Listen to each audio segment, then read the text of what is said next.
Hey guys, Dan here. Today we're looking at 3 great stocks to buy right now.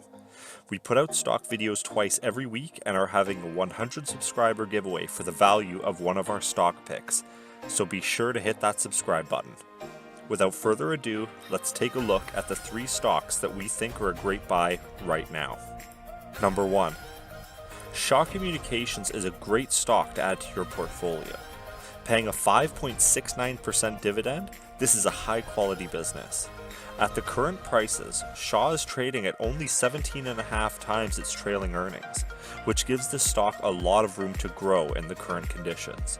With its wireless division growing in size, the company has plenty of room to grow over the long term as well. Number 2. Nutrien is a perfect long-term buy. They have a potential upside of over 70% just to reach fair value, and pay a 4.96% dividend. They have made acquisitions of smaller companies and are planning on making more, which will lead to the share prices going higher and higher. This is a great stock to lock in for the long haul. Number 3. BMO. This bank is down nearly 33% from its December 2019 price.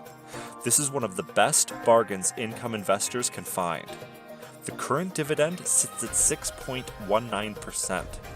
Furthermore, BMO has a dividend track record of 191 years. Grab this stock now and you're set for great long-term growth. And that's 3 stocks that you can grab right now. Don't forget to hit that subscribe button for more great content in the future. Till next time, thank you for watching. This has been Dan, and stay smart.